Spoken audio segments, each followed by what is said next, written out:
எனது கை, எனது கண், எனது மூக்கு, எனது வாய் என்று நான் சொல்லும் பொழுது எனது என்பது உயிரை குறிக்கிறது. அந்த உயிரை மேறி இருக்கிற உடல் நமக்கு சொந்தம் இல்லை, விட்டுதான் போனோம். அப்ப நடராஜரோட வீட்டில் இருந்துட்டு நடராஜர் வீட்டில் வச்சுக்கலாமான்னு கேட்கறது மிகப்பெரிய ஒரு மடமையுடைய வெளிப்பாடாக நான் பார்க்கிறேன். அவர் அன்றி ஒரு அணுவு மசாயாது. எங்க வீட்டுல எல்லாம் பாத்தீங்கன்னா நடராஜர் தான் நடுவு கூடத்துல இருப்பார். நல்ல நீங்க சிங்கப்பூர் வந்திருக்கிற நடராஜர் தானே காரணம். வந்து பார்க்க நடராஜர் தாங்க. இவர் இல்லைன்னா நடக்குமா?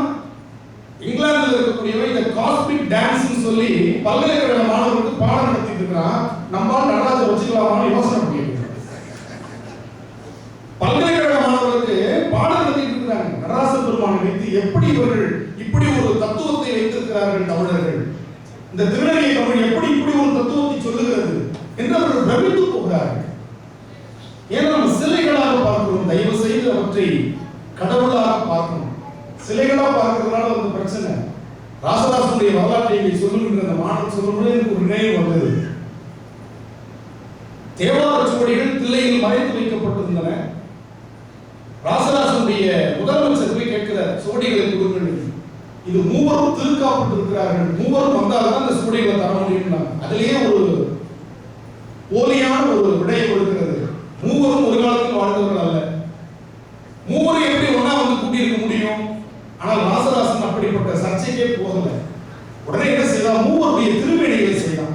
ஞானசம்பந்தருடைய திருமேனி, திருநாவுக்கரசுடைய திருமேனி, சுந்தரருடைய திருமேனி ஐம்பொருளை செஞ்சு கொண்டு வந்து மூவரும் வந்திருக்கிறாங்க, சுவடியை கொடுங்க. உடனே வந்தவர்கள் சொன்னார்கள், இவர்கள் சிலைகள், மூவர் அல்ல என்று சொன்னார். அப்ப உள்ள இருக்கிற நடராஜர் சிலைகள் எடுத்து வெளியே வைங்க. மதி நூற்பத்தால் கிடைத்தது நம்முடைய மாபெரும் திருநெல்வேலி தமிழ். அப்ப நம்முடைய தமிழ், நான் சொன்ன சிலைகளாக பார்த்தா நமக்கு சிலையாக தெரியும். மரத்தை மறைத்தது மாமத யானை, மரத்தில் மறைந்தது மாமத யானை. பரத்தை மறைத்தது பாருங்கள் பூதம், பரத்தில் மறைந்தது பாருங்கள் பூதம் என்று சொல்வார் நம்முடைய திருமூலநாயனார். அப்ப நாம் எப்படி பார்க்கிறோம்? சிலா வடிவமாக பார்க்கும்போது சிலையாக தெரிகிறான், இறைவனாக பார்க்கும்போது இறைவனாக தெரிகிறான். நாமளும் நடராஜ பெருமானை பார்க்கிறோம், நாமும் சிதம்பரத்துக்கு போயிருக்கிறோம், நமக்கெல்லாம் ஒன்றும் தோணல. ஆனா நாவுக்கரசர் போன பொழுது என்று வந்தாய் பெருமான் கேட்கிற மாதிரி இருந்துச்சு. என்று வந்தாய் பெருமான் கேட்கிற மாதிரி இருந்துச்சு. என்று வந்தாய் என்னும் எம்பெருமான் திருக்குறிப்புன்னு சொன்னார். அந்த குறிப்பு நமக்கு கிடைக்குதா? எப்ப கிடைக்கும் அப்படின்னா அந்த அனுபவத்தை நாம் பெறும் பொழுது நமக்கு கிடைக்கும். ஒண்ணும் இல்லைங்க, சாதாரணமா நீங்க ஒரு திரைப்பட பாடல் மனசுல நினைச்சுக்கிட்டு நீங்க ஒரு நாள் ஏதோ திரைப்பட பாட்டு நமக்கு நினைவுக்கு வருது. திடீர்னு ஒரு இடத்துக்கு போகும்போது அந்த பாட்டு ஓடும். இதுக்கு வந்து ESP பவர்னு சொல்றான், எக்ஸ்ட்ராடினரி சென்சேஷனல் பவர்னு ஆங்கிலத்தில் சொல்றான். நீங்க ஒரு சாதாரண திரைப்பட பாட்டுக்கு ESP பவர் வேலை செய்யும் பொழுது திருநெல்வேலி தமிழை நாம் நினைத்துக் கொண்டிருந்தால் ஏன் பெருமானுடைய திருக்குறிப்பு நமக்கு தெரியாது? நம்ம இன்னைக்கு நம்ம வந்து மூழ்கி இருக்கிறோம். நம்ம திருநெல்வேலி தமிழ் நமக்கு என்ன சொல்லுகிறது தெரியுமா? வாய்த்தது நம் தமக்கு ஈது ஓர் பிறவி மதித்திடுமின். இந்த பிறவி வேண்டாம் வேண்டாம் வேண்டாம் வெறுத்து ஒதுக்கிய காலகட்டத்தில் திருமுறை சொல்லுகிறது, இந்த பிறவி உனக்கு வேண்டும், தொண்டு செய்வதற்காக வேண்டும். பிறவி பாவத்தினால் கிடைத்ததல்ல, புண்ணியத்தால் கிடைத்ததுன்னு சொன்னது நம்முடைய திருமுறை. ஞானசம்பந்த பெருமான் சொல்லுகிறார், இது புண்ணியத்தால் கிடைத்த பிறவி. என்ன புண்ணியம் செய்தனை நெஞ்சமே இருங்கடல் வையத்து முன்னம் நீ புரி நல்வினை பயன். அதுவும் நீ நல்ல வினை செஞ்சு இந்த பிறவி அடைஞ்சிருக்க, எவ்வளவு பெரிய விஷயம். பெண்கள் முக்தி பெற முடியாதுன்னு சொன்ன ஒரு காலகட்டத்துல இறைவனே பெண் வடிவமாக இருக்கிறான். பெண் உருவமானார், பாதிப்பெண் உருவமானார், உண்ணாமலை உமையாரோடு உடனாகிய ஒருவன் வண்டார்கள் அறிவையோடு பிரியாவை வைப்பார்கள் என்று சொல்லி எங்கள் பெருமானே அப்படித்தான் இருக்கிறான்னு சொன்ன ஒரு சமயம் நிறைய பார்க்க முடியுமா? ஒரு நம்பிக்கை உண்டு நம்முடைய சமயத்துக்கு. என்ன நம்பிக்கை? திருவாரூரில் பிறக்க முக்தி. உடனே இங்க இருக்கிற ஒரு குழந்தை கேட்குது, நான் சிங்கப்பூர்ல போனேன், எனக்கு முக்தி கிடையாதா? உடனே அடுத்த நம்பிக்கையுடைய அடுத்த படி, காசியில் இறக்க முக்தி. பிறக்கிறதே நாம கையில, நம்ம கையில இல்ல, இறக்கிறது நம்ம கையில இருக்கா? எல்லாரும் டிக்கெட் வாங்கிட்டு வந்துருக்கோம், டேட் ஆஃப் ஜேர்னி கன்ஃபார்ம் ஆகுது. சில பேர் வெயிட்டிங் லிஸ்ட்ல இருக்காங்க, சில பேர் ஆர்இசில இருக்காங்க. அவங்களுக்கு சீட் கன்ஃபார்ம் ஆயிருக்கு, இன்னும் பர்த் கன்ஃபார்ம் ஆகுது இல்லையா? அப்ப எல்லாருக்கும் வெயிட்டிங் லிஸ்ட் இருக்கு, டேட் ஆஃப் டெத் நமக்கு தெரியல. தெரிஞ்சா என்ன ஆகும் தெரியுமா? யாரையும் பேர் சொல்லி கூப்பிட மாட்டோம். வாங்க 31/7/2014 அவர் 30/7/2014 போடுவார். நாளைக்கு போறோம் என்ற அந்த பயத்தின் காரணமாகவே ஆட்டோல முதல் நாளே கிளம்பிடுவார். அப்ப பிறப்பதே நம் கையில் இல்லாத போது இறப்பு எங்கு நிகழும் எப்பொழுது நிகழும் நமக்கு தெரியாது. அடுத்த சமயம் சொல்லுகிறது சிதம்பரம் தரிசிக்க முக்தி. சிங்கப்பூர்ல இருந்து சிதம்பரத்துக்கு போயிட்டு வரணும்னா குறைந்தபட்சம் 30,000 வரும். அது பணம் இருக்கிறது, நேரம் இல்லை. எதுக்கு எடுத்தாலும் நீங்க ஒரு சொல்றதுக்கு ஒரு எளிமையான ஒரு காரணம் நேரம் இல்லை. நேரம் இல்லை. இந்த வார்த்தையை நம்ம அடிக்கடி கேட்டுக்கொண்டு இருக்கிறோம். அப்ப சிதம்பரத்துக்கு போய் தரிசனம் பண்றது முடியாத காரியம். அடுத்து நம்முடைய சமயம் அடுத்த கட்டத்துக்கு நகர்கிறது. திருக்காலத்தி பிரவேச முக்தி. திருக்காலத்தி அந்த ஊரை தொட்டுக்கிட்டு போனா போதுமா முக்தி கிடைக்குமா? உடனே நம்மளால கேட்கிறான், சிதம்பரத்துக்கு போகிறதுனா திருக்காலத்துக்கு போக மாட்டேனா? சிதம்பரத்துக்கே போக முடியும் உட்கார்ந்து நீங்க திருக்காலத்துக்கு போன்னு சொல்றீங்க அப்படிங்கிற கேள்வி புரிகிறது. அடுத்து சொல்லுகிறது பாருங்கள், இதுதான் திருநெறிய தமிழ் நமக்கு கற்றுத் தருகிற அற்புதமான நம்பிக்கை. திருவண்ணாமலை நினைக்க முக்தி. இதை சிங்கப்பூர்ல இருந்து நினைக்க முடியும், சிதம்பரத்துல இருந்து நினைக்க முடியும், தாய்லாந்துல இருந்து நினைக்க முடியும், தஞ்சாவூர்ல இருந்து நினைக்க முடியும். நினைக்கிறதுக்கு நமக்கு காசு தேவையா, நேரம் தேவையா? நல்ல மனம் இருந்தால் போதும். இதை நான் சொல்லல, திருநெறிய தமிழில் ஞானசம்பந்த பெருமான் பதிவு செய்கிறார். எந்த தேவாரத்தில் தெரியுமா? திருவண்ணாமலை தேவாரத்தில் பதிவு செய்கிறார். நினைத்து தொழுவார் பாவம் தீர்ப்பார் நிமலன் உரை கோயில். நல்லா கவனிங்க, நினைத்து தொழுவார் பாவம் தீர்ப்பார் நிமலன் உரை கோயில் அனைத்தும் சென்று திரளும் சாரல் அண்ணாமலையாரே. நினைத்து தொழுதால் பாவம். எப்படி ஒரு சமயம் நமக்கு வளைந்து நெளிந்து நீ பின்பற்ற வேண்டும் என்பதற்காக எவ்வளவு எளிமைப்படுத்தப்பட்டிருக்கிறது. அதுதான் திருநெறி.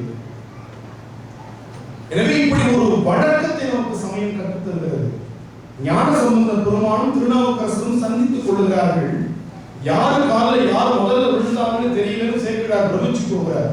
அந்த பணியை கற்றுத் தருகிறது திருநெறி. இன்னைக்கு அவர் வணக்கம் வைக்கிறாருன்னு பார்ப்போம், பதில் வணக்கத்தை நாம வச்சுக்கலாம்னு நினைக்கக்கூடிய ஒரு ஆணவ போக்கு வளர்ந்துருக்கிறது நம்மள்கிட்ட. அவர் வணங்குறாருன்னு பார்ப்போம், அப்புறமா நமக்கு வேணும்னா வணங்கிக்கலாம் அப்படின்னு நினைக்கிறோம். ஆனால் திருஞான சம்பந்தனுடைய வயது 9, நாவுக்கரசுடைய வயது 80. ஆனா யார் கால யார் விழுந்தாங்கன்னு தெரியல. ஞானசம்பந்தரை பார்த்தவுடன் உவமையிலா கலைஞானம் உணர்வறிய விஞ்ஞானம் தவ முதல்வர் சம்பந்தர் நாவுக்கரசு அவர்களால் விழுந்தாராம். நாவுக்கரசு என்ற இறைவனாலேயே பெயர் சூட்டப்பட்டவராயிற்று என்ற அப்பரே என்று அவருக்கால விழுந்தார். 2 பேருடைய தலைகள் மோதிக்கொண்டதாம். அப்ப அந்த பணிவை நமக்கு கற்றுத் தருகிறது திருநெறிய தமிழ். நம்முடைய பார்வை எப்படி இருக்கணும்?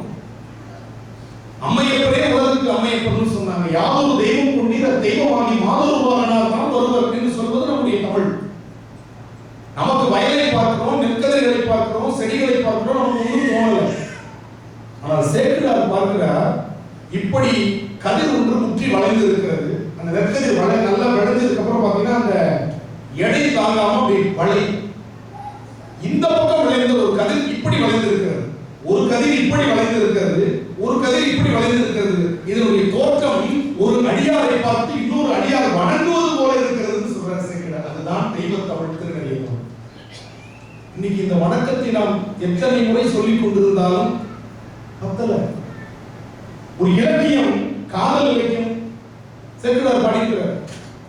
ஆனால் ஒரு சொல்லால் அது திருநெறிய தமிழாக மாறுகிறது, தெய்வ தமிழாக மாறுகிறது. அதுதான் நம்முடைய தமிழினுடைய இயல்பு. சுந்தரமூர்த்தி சுவாமிகள் நல்ல கவனிக்க இந்த கதையை. கமலினி அனித்திதை இந்த 2 பேரையும் பார்க்கிறார். 2 பெண்கள். அந்த 2 பெண்கள் மேல ஒரு க்ஷண நேரம் அவருடைய பார்வை திரும்பியது. அந்த பெண்களுடைய அழகை பார்த்து அவர் மனதிற்குள் ஒரு கற்பனை எழுகிறது. இந்த இடத்துல சேக்கிழார் ஒரு இலக்கியவாதியாக, தயவு செய்து நீங்கள் பொறுத்துக் கொள்ள வேண்டும் இப்படி ஒரு வார்த்தையை நான் சொல்வதற்கு, சேக்கிழார் ஒரு சங்க இலக்கிய அக இலக்கிய ஆசிரியரை போல பாடலை தொடங்குகிறார். ஒரு பெண்ணை பார்த்தவுடன் ஒரு ஆடவனுடைய மனதில் எப்படிப்பட்ட எண்ணம் தோன்றுமோ சுந்தருக்கு அப்படிப்பட்ட எண்ணம் தோன்றுகிறது. அந்த பாடல் கற்பகத்தின் பூங்கொம்போ. அந்த பெண் எப்படி இருக்கிறாளாம்? கற்பக மரத்தினுடைய ஒரு கிளையை போல அழகாக இருக்கிறாள். காமன் தன் பெருவாழ்வோ. Kaman, he is common to all. அதனால அவனுக்கு பேர் காமன் பேர் வச்சிருக்காங்க தமிழ்ல.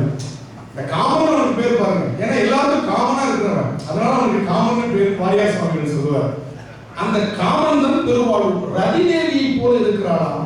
இது எல்லாமே வர்ணனை, எல்லாமே ஒரு இலக்கியம் போல இருக்கு. ஆனா இது திருநெறிய தமிழ்னு சொல்வதற்கு ஒரு வார்த்தை தான் இருக்கு. கற்பகத்தின் பூங்கொம்போ காமந்தன் பெருவாழ்வோ பொற்புடைய எப்படி இருக்கும் அது மாதிரி இருக்கிறாளா அந்த பெண். புயல் சுமந்து, புயல்னா கூந்தல். அந்த காலத்துல சங்க இலக்கியத்துல ஒரு குறிப்பு வருது, ரகசியமா சொல்றேன், யார்கிட்டயும் சொல்லிடாதீங்க, அடிச்சு கூட கேட்பாங்க, எதையுமே சொல்லிடாதீங்க. அந்த காலத்துல பெண்களுடைய கூந்தல் 5 பாகமா பிரிச்சு பின்னாங்க. எத்தனை பாகமா? 5 பாகம். இன்னைக்கு 3க்கே வழி இல்லை. ஏன்னா எல்லாமே நம்ம இயற்கையை விட்டு மாறி வந்துட்டு இருக்கிறோம். ஒரு காலத்துல பட்டிமன்றங்கள் நடந்ததுங்க, பெண்களின் கூந்தலுக்கு இயற்கையில் மனம் உண்டா இல்லையா ஒரு பட்டிமன்றம் நடந்தது பாண்டிய நாட்டுல. அந்த பாண்டிய மன்னனுக்கு ஒரு பெரிய சந்தேகம், பெண்களின் கூந்தலுக்கு இயற்கையில் மனம் உண்டா இல்லையா. நான் ஒரு பட்டிமன்றத்துக்கு தலைமை தாங்க போயிருந்தேன். அங்க தலைப்பை பார்த்து அதிர்ந்துட்டேன், பெண்களுக்கு இயற்கையில் கூந்தல் உண்டா இல்லையா. எப்படி வளர்ந்து வந்துருக்கு பாருங்க கூந்தல். பாண்டிய மன்னனுக்கு வந்த சந்தேகம் எப்படி இருக்கு, இன்னைக்கு நம்மளுக்கு சந்தேகம் வருது, பெண்களுக்கு இயற்கையில் கூந்தல் உண்டா இல்லையா. அப்படி என்ன காரணம்? இயற்கையை விட்டு ரொம்ப விலகி வந்துட்டோம். எல்லாமே இன்னைக்கு செயற்கையாக நாம் மாறிக்கொண்டு வருகிறோம். எல்லாத்துலயும் செயற்கை தன்மை வந்துவிட்டது. அப்படி அந்த பெண்ணுடைய கூந்தல் எப்படி இருக்கலாம்? புயல் என்று சொன்னால் மேகத்தை போல கரிய நிற கூந்தலாக இருக்கிறது. புயல் சுமந்து விற்புவரை பவளமலர் மதிமூத்த உரை கொடியோ. பவள கொடியில பூ பூத்தா எப்படி இருக்கும்? கற்பனை பாருங்க. பவளமலர் மதிமூத்த உரை கொடியோ அற்புதமோ. இதுவரையும் ஒரு அக இலக்கிய காதல் பாடல்களை பாடிய புலவனை போல் நம்முடைய சேக்கிழார் காணப்படுகிறார். ஆனால் ஒரு வார்த்தையில் அது திருநெறிய தமிழாக மாறுகிறது. திரும்பவும் அந்த பாடலை சொல்கிறேன், கவனத்தோடு கேளுங்கள். கற்பகத்தின் பூங்கொம்போ, காமந்தன் பெருவாழ்வோ, பொற்புடைய புண்ணியத்தின் புண்ணியமோ, புயல் சுமந்து விற்குவளை பவளமலர் மதிமூத்த விரைவுடையோ அற்புதமோ, சிவன் அருளோ அரியேன் என்று அதிசயித்தார். இப்படி என்னை காண வைத்தது சிவன் அருளோன்னு சொன்னார் பாருங்க. அங்கு நிற்கிறது திருநெறிய தமிழ். எவ்வளவு பெரிய விஷயம்! சிவன் அருளோ, அதுதான் சைவ சித்தாந்தம். என்னை இப்படி பார்க்க வைத்தது, இப்படி ஒரு வினையை செய்ய வைத்தது எது? சிவனுடைய அருள். ஏனென்றால் என்னுடைய பார்வை அப்படி செல்லக்கூடிய பார்வை அல்ல. என்ன சேக்கிழார் சுந்தரமூர்த்தி நாயனாரை தன்னுடைய அந்த அற்புதமான அடியார் வரலாற்றை சொல்லுகின்ற அற்புத நூலுக்கு தலைவராக ஏன் சொன்னார் அப்படின்னா, இந்த தீயிலா திருத்தொண்டர் தொகையை பெறுவதற்காக பெருமான் அப்படி ஒரு பார்வையை பார்க்க வைத்தார் சிங்கரர்.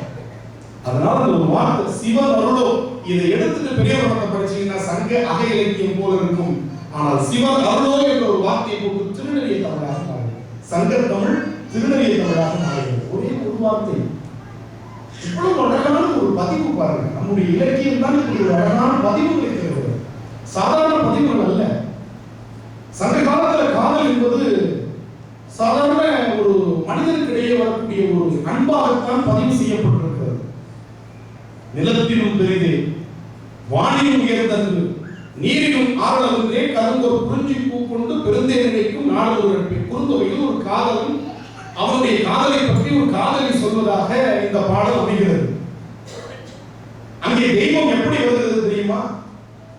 காதலுக்கு ஒரு துணையாக, ஒரு உதாரண பொருளாகத்தான் தெய்வம் வருகிறது சங்க இலக்கியத்தில். காதலிக்காக காத்துக் கொண்டிருக்கிறான் காதலன். காதலி வருவதற்கு காலதாமதமாகிறது. கொஞ்ச நேரம் கழிச்சு வந்த காதலியை பார்த்தவனுக்கு எப்படி இருந்துச்சா, கும்பிட போன தெய்வம் குறுக்க வந்தது மாதிரி இருந்துச்சா. சங்க இலக்கியம் பதிவு செய்கிறது. வழிபடுற தெய்வம் கண் கண்டாங்க. வழிபடுற தெய்வம் கண்ணால பார்த்த மாதிரி இருந்துச்சு. எதை பார்த்ததுக்கு? காதலியை பார்த்ததுக்கு. அப்ப இங்க காதலை விட எதுவும் உயர்ந்தது அல்ல. ஆனால் அதே காதலை, நல்ல கவனிங்க, அதே காதலை பக்தியாக மாற்றி திருநெறிய தமிழ் சொல்லுகிறது. அதே காதல் தான் இங்கே வருகிறது. ஆனால் அவனுடைய பெயர் பக்தி. முன்னம் அவனுடைய நாமம் கேட்டாள், மூர்த்தி அவனுக்கும் வண்ணம் கேட்டாள், பின்னை அவனுடைய ஆரூர் கேட்டாள், பெயர்த்தும் அவனுக்கே பிச்சையானாள், அன்னையையும் அத்தனையும் அன்றே நீத்தாள், அகன்றார் அகலிடத்தார் தன் நாமம் கேட்டார், தலைப்பட்டாள் நங்கை தலைவன் தாளே. இந்த தலைவன் யார்? சிவபெருமான். அப்ப சிவபெருமானை தலைவனாக நினைக்கக்கூடிய ஒரு பாவனை, நாயக நாயகி பாவனை என்பது அந்த காதலை பக்தியாக நம்முடைய திருநெறிய தமிழ் மாற்றி காட்டுகிறது. காதல் எவ்வளவு உயர்வானது என்றால், அந்த காதல் இறைவன் மேல் கொள்ளத்தக்க காதலாக பக்தியாக மாறும் பொழுது அது ஜீவாத்மா பரமாத்மா இடையே நடைபெறக்கூடிய அற்புதமான ஒரு இடையாக நம்முடைய திருநெறியை தமிழ் மாற்றி காட்டுது. எவ்வளவு பெரிய விஷயம், நினைத்து பார்க்கவே முடியல. ரொம்ப அழகா சொல்றார் நம்முடைய மணிவாசகர். அழகு எங்க இருக்கு? நிறைய பேர் முகத்தில் இருக்கிறத நினைச்சு கண்ணாடியை பார்த்துட்டு இருக்கிறோம். அழகு எங்க இருக்கு? நிறைய பேர் என்ன பண்றோம்? கண்ணாடியை பார்த்து கொண்டிருக்கிறோம். மணிவாசகர் அந்த திருநெறியை தமிழில் சொல்லுகிறார் அற்புதமான வார்த்தை, சித்தம் அழகியார். இந்த சொல்லை ஞாபகம் வச்சுக்கோங்க. சித்தம் அழகியார் பாடாரோ நம் சிவனை இத்தனையும் வேண்டும் எமக்கேதோ என்பாவாய். அப்ப சித்தத்தில் அழகா இருக்கணும், ரொம்ப முக்கியமான ஒரு விஷயம். எல்லாரும் எதுல அழகா இருக்கிறோம்? உடல்ல அழகா இருக்கிறோம். ஆனா எதுல அழகா இருக்கணும்னு சொல்லுது தமிழ்? சித்தம் அழகியார், சித்தத்தில் அழகா இருக்கணும்னு சொல்லுது. அப்ப அந்த அழகு, உண்மையான அழகு நமக்கு மேலிட மேலிட மேலிட இந்த உடம்பு ஒளி உருவமாக மாறும். இந்த உடம்பு ஒளி உருவமாக மாறும். ஆதியும் அந்தமும் இல்லா அரும் பெரும் சோதியை யாம் பாட கேட்டேயும் வாழ்கடங்கள் மாதே வளருதியோ வன் செவியோ நின் செவிதான். இது நம்ம நேரடியா பார்க்கும்போது ஒரு பெண்ணை இன்னொரு பெண் எழுப்புவதாக பாடுகின்ற ஒரு பாட்டு நினைப்போம். இது ஆன்மாவை எழுப்புகின்ற பாட்டு. திருநெறி தமிழ் அப்படி புரிஞ்சுக்கணும். திருப்பள்ளி எழுச்சி இறைவனுக்கு பாடிட்டு இருக்கிறோம். அது இறைவனுக்கு பாடப்பட்டது அல்ல. திருப்பள்ளி எழுச்சி யாருக்கு பாடுறது தெரியுமா? மனிதர்களுக்கு பாடுறது. ஒவ்வொருத்தரையா தனித்தனியா கூப்பிட்டு எழுப்ப முடியாது. அதற்கு வாரியார் சாமி ஒரு அழகான உதாரணம் சொல்லுவார். ஒரு கயிற்றுல ஆயிரக்கணக்கான மணிகள் கட்டி தொங்க விட்டுருக்கிறாங்க. ஒரு கயிறு, அந்த கயிற்றுல என்ன பண்ணிருக்கிறாங்க? ஆயிரக்கணக்கான மணிகள் தொங்க விடப்பட்டிருக்கின்றன. இந்த மணிகளை எல்லாம் ஒரே நேரத்தில் ஒலிக்கணும்னா நம்ம என்ன செய்யணும்? அந்த கயிறை பிடிச்சு ஆட்டினா போதும், ஒவ்வொரு மணியும் அடிக்க வேண்டியது. எல்லா மணிகளும் ஒரே நேரத்தில் ஒலித்து விடும். எனவே ஒவ்வொரு மனிதனாக எழுப்ப முடியாது. இந்த மனிதர்கள் என்றும் ஆன்மாக்களை கட்டி இருக்கிற சிவபரம்பொருளை எழுப்புவதாக பாடினார். இந்த உலகத்திற்கு அத்தனை ஆன்மாக்களையும் எழுப்பியதாக பொருள். எனவே திருப்பள்ளி எழுச்சி மணிவாசகர் எங்க பாடுறார்? சிவபெருமானுக்கு பாடுகிறார். அப்ப எல்லா உயிர்களுக்கும் இறைவன் நீக்கமாக நிறைந்திருக்கிறார். பயிற்சி, இறைவனை மனசுக்குள்ள கொண்டு வருவது தெரியுமா? அது ஒரு பயிற்சி. தினமும் வீட்டிலேருந்து வெளியில வரும் பொழுது அந்த மின் விளக்குகளை, மின்விசிறிகளை அணைத்து கொண்டு வருகின்ற ஒரு பழக்கம் நமக்கு இருக்குன்னு வச்சுக்கோங்க. ஒரு மாசம் கழிச்சு நீங்க வெளியில வரும் பொழுது உங்களுடைய கை தன்னால் அங்கே சென்று அதை அணைக்கும். இந்த பழக்கம் இந்த உயிருக்கு. ஏன்னா ஆன்மா சார்ந்ததன் வண்ணம்னு சொன்னாங்க. ஆன்மாவுக்கு என்ன குணம்? அது சார்ந்ததன் வண்ணம். என்ன பழக்கிறோமோ அந்த பழக்கத்தின் பால் அந்த ஆன்மா இருக்கிறது. நம்முடைய வாழ்க்கை என்ற வட்டம் 0 டிகிரியிலிருந்து தொடங்குது. கொஞ்சம் நுணுக்கமா கவனிங்க. வாழ்க்கை என்ற வட்டம் 0 டிகிரியில் தொடங்குகிறது. இந்த 0 டிகிரியிலிருந்து தொடங்கி நாம் வருகிறோம்.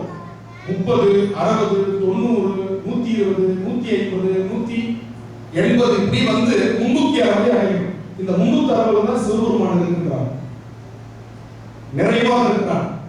அப்ப அந்த வட்டத்தில் 360 என்பதும் 0 டிகிரி என்பது ஒரே புள்ளிதான்.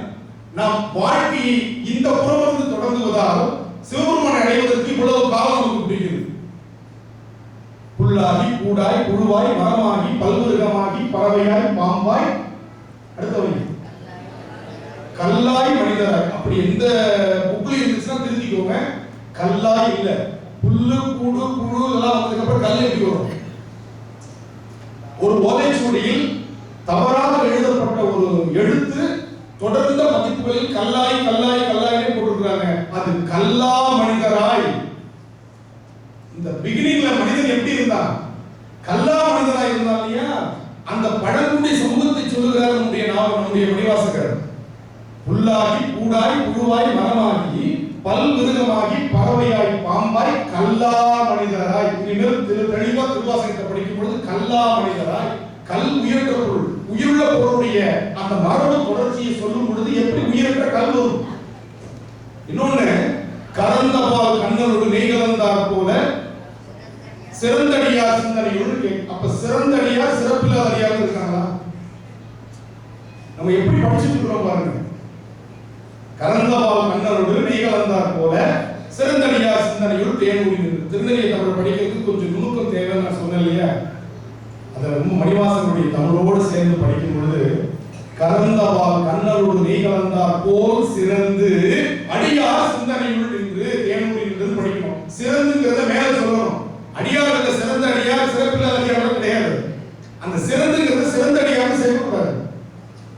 ஏன்னா அந்த குழந்தைகளுக்கு சொல்லிக் கொடுக்கும் பொழுது பழைய காலத்துல, இப்ப தெளிவா உதவ முடியும் சொல்லி அந்த பழைய காலத்துல என்ன பண்ணுவாங்கன்னா புக்ல எப்படி அச்சிட்டு இருக்கிறாங்களோ அதே மாதிரி சொல்லி தருவார்கள். பித்தா பிறை சூடி பெரு மானேயரு லாலா. எனக்கு திருநெல்வேலி லாலா தான் ஞாபகம் வராது. இப்படித்தான் புத்தகத்தில் இருக்கும். ஆனால் அதை பதம் பிரிச்சு தெளிவா சொல்லணும். பித்தா பிறை சூடி பெருமானே அருளாளா. இப்படி சொல்லும் பொழுது சொல்லிய பாட்டின் பொருள் என்று சொல்லுவா. ரெண்டு பொருள் அங்க சொல்லுது. சொல்லிய பாட்டின் பொருள் என்று சொல்லுவார்னா வெளிப்படையான பொருள், அந்தந்த பாட்டினுடைய பொருளை உணர்ந்து சொல்ல வேண்டும், புரிந்து கொண்டு பாட வேண்டும் என்பது வெளிப்படையான பொருள். ஆனால் நுணுக்கமான பொருள் சொல்லிய பாட்டின் பொருளாக இருக்கக்கூடிய சிவபரம் பொருளை நினைக்க வேண்டும், அந்த சிவபரம் பொருளை உள்ளத்தில் உணர்ந்து சொல்ல வேண்டும். ஏன்னா மாணிக்கவாசகர் திருவாசகத்தை எழுதி பூர்த்தி செய்து அந்த பஞ்சாக்கர படியில் வைத்த பொழுது அங்க இருந்தவர்கள் கேட்டார்கள், இந்த திருவாசகத்தினுடைய பொருள் என்ன, இந்த திருநெறிய தமிழினுடைய பொருள் என்ன என்று கேட்டார்கள். மாணிக்கவாசகர் பேசவே இல்லை. நடராச பெருமானை கையை காமிச்சிட்டு ஜோதியில் ஐக்கியமாயிட்டார். அப்ப என்ன பொருள்? சொல்லிய பாட்டின் பொருள் நடராச பெருமான் என்பதுதான் நுணுக்கமான பொருள். அடுத்த நிலைக்கு நான் வருகிறேன். நம்முடைய அந்த திருநெறிய தமிழ்ல இந்த மாதிரி நுணுக்கமான செய்திகள் நம்ம பார்த்துக்கிட்டே வரோம். நுணுக்கமான செய்தி. வினையை பற்றி சொல்லுகிறேன். குழந்தைகளை நம்ம இந்த வினைகளை பற்றி சைவ சித்தாந்தத்தை பத்தி எல்லாம் சொன்னா நீங்க புரியல. நாங்க பாடம் நடத்தும் பொழுது சைவ சித்தாந்தத்தை நம்ம எளிமையா சொல்லிக் கொடுப்போம். ஏன்னா இந்த குழந்தைகிட்ட நீங்க கொஞ்சம் கவனமா பேச வேண்டியதா இருக்கு. முன்னாடி எல்லாம் குழந்தைகிட்ட நம்ம கொஞ்சம் எது சொன்னாலும் நம்புவாங்க. ராவணனுக்கு 10 தலை. கிருஷ்ணர் மகாபாரதத்தில் வரக்கூடிய கிருஷ்ணர் தன்னுடைய வாயை திறந்தார், வாய்க்குள்ள பூமி இருந்துச்சு. இதெல்லாம் கேட்டுக்கிட்டு இருந்தோம் எங்க காலத்துல. இன்னைக்கு ஒரு குழந்தையை கூப்பிட்டு ராவணனுக்கு 10 தலைன்னு சொன்னா அந்த குழந்தை கேட்குது, அவன் எப்படி பிறந்து கொடுப்பான்னு சொல்லிட்டு மேல கதையை சொல்லுங்க. இன்னொரு குழந்தை கேட்கும், தலை ஹரிசாண்டா இருந்தா வெற்றிகளா இருக்கும்.